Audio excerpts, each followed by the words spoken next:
What's going on, you guys? It's your boy Eddie hollering at y'all, and today I wanted to give you an impromptu words of wisdom. So, anytime anytime things get harder and you've been praying in the Word and being in the Word and focused on the Word and trusting God, that's just Satan trying to throw you off your game.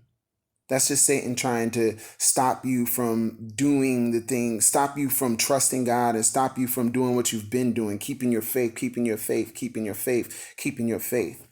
I don't care if everything falls around you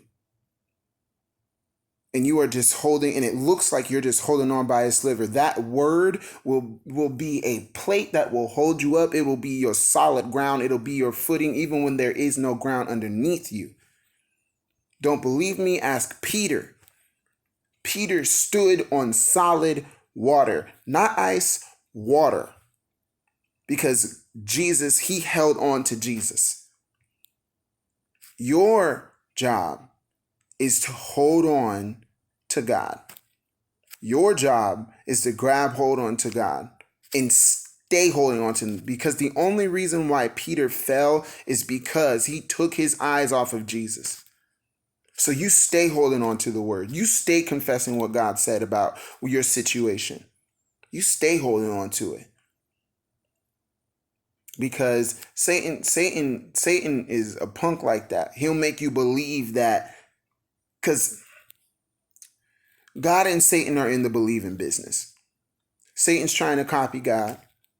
So he's like, oh, you convince people by showing them something, i.e. your word.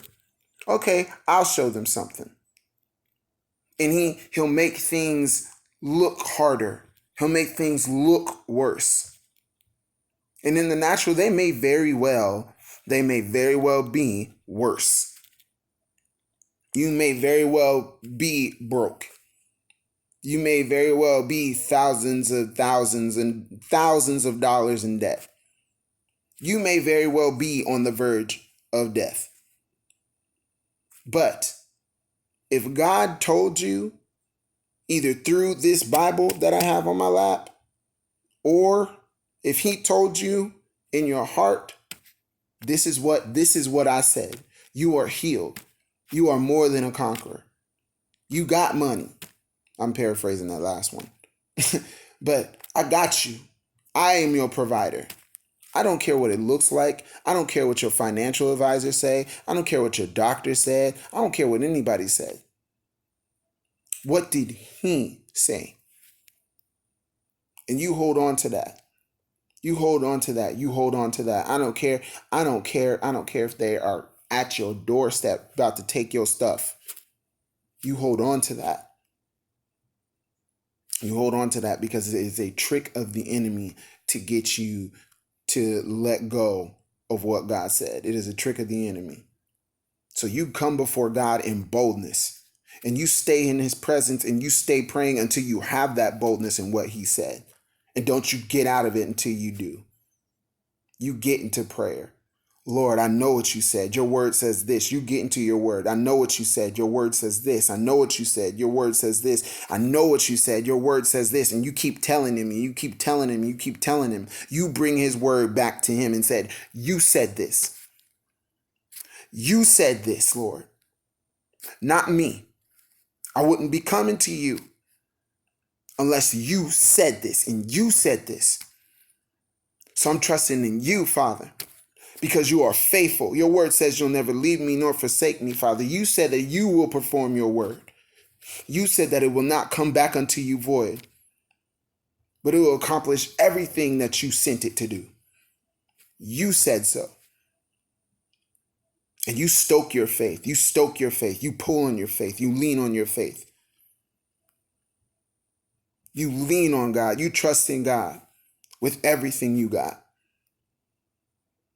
Because he is the author and the finisher of your faith. And he will use this word and you trusting in it to bring the past where he wants in your life. Regardless of what happens, God is always good. This is an impromptu video, y'all. because somebody needed to hear this. Somebody needed to hear it. So, nah, man. This when Satan start to get loud, you sit up there, look at the situation. Well, praise God.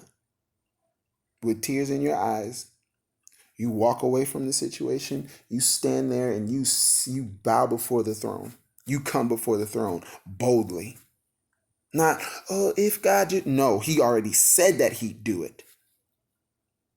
He said it thousands of years ago that he'd do it. And our God is the same yesterday, today, and forever. In the Old Testament, he said, by his stripes, we are healed. The Old Testament, he said that. And in the New Testament, he said, by his stripes, we were healed. We are healed. We are healed. We are healed already. Y'all, no, man.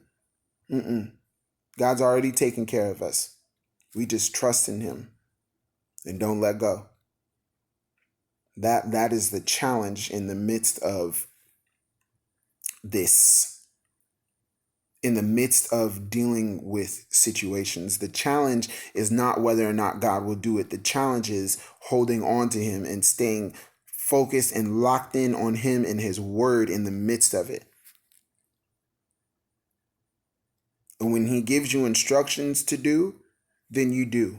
But once you've done the instructions that he gives you, you let it out of your hands. Because now it's in God's hands. It's always in God's hands. But when he tells you to do something, you do it. And then after he's done telling you, after you're done doing what he told you to do, then it's on him. And God is not a man that he should lie. He ain't gonna lie. He ain't gonna lie. If he said it, he'll do it. But your part is to do whatever he told you to do. And then 2, to trust what he said to you and hold on to that. And that be your confession. I don't care what you see. You hold on to that. I love you guys. This was an impromptu video. But yeah, no. You hold on to God. You hold on to God. Bunk Satan. Bunk Satan. You hold on to God.